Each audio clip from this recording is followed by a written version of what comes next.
Исламский портал Azan.kz представляет. Что если я спрошу тебя? Что если я скажу тебе, что завтра ты умрешь?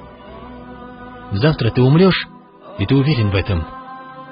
Давай представим, что это правда. Ты на все 100% уверен, что завтра умрешь. Что придет тебе на ум? Что ты будешь делать? Как ты поступишь? О чем будешь думать? Например, будешь ли думать обо всех намазах, которые ты пропустил? Станешь ли ты думать о закяте, который до сих пор не выплатил? Станешь ли вспоминать посредством халяля или харама приобрел свой доход? Станешь ли думать о тех людях, которых обидел? Что должен извиниться перед теми, о ком говорил дурное? Перед тем, кого ранил, чье имущество присвоил? Будешь ли думать о своих родителях, о том, сколько ошибок допустил по отношению к ним, к жене, мужу и своим детям, отношения с семьей, с родными? Ты будешь думать о каждом своем упущении, еда, которой питался, сколько людей, которых я знал, молодых людей, субханаллах, которых я знал, которых не стало, и причиной последней из тех смертей стала запретная пища. Жизнь наполнена целями. Если бы вы спросили у них о целях, и они бы знали определенно, что на следующий день умрут, они бы ответили тебе приблизительно так: «Я не могу себе позволить умереть завтра. Я еще не готов встретиться с Аллахом». Какие же мысли посетят такого человека? Вся их жизнь изменится, они станут жить с мыслями о будущей жизни, о том, что завтра они умрут и встретятся с Аллахом субхану ва тааля, о том, как поправить свои амали, деяния.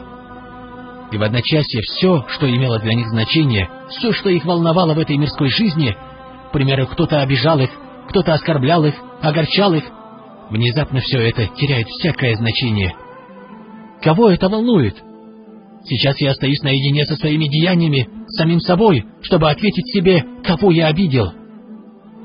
О ком я сказал лишнее, кого я задел, чьи права я отобрал, чьи права я не отдал, где же мои права? Я стану думать о себе, клянусь Всевышним Аллахом.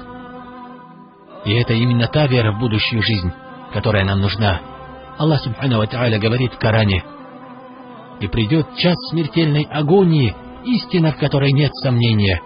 Почему Аллах субхану ва тааля говорит таким образом? Аллах говорит нам, что это то, что неминуемо произойдет с каждым человеком. И доказательства этому не требуется, так как в другом аяте Аллах называет это якином. Якин означает то, в чем нет сомнения.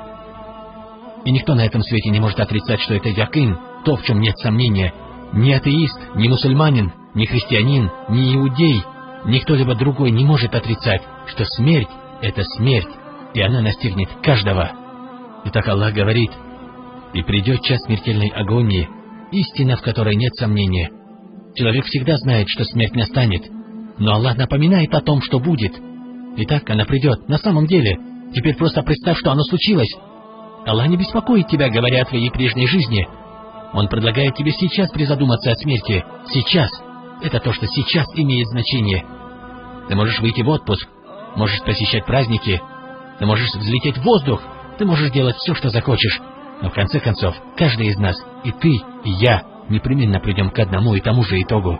Какой итог? Смерть. Никто не может ее избежать. Мы все придем к ней.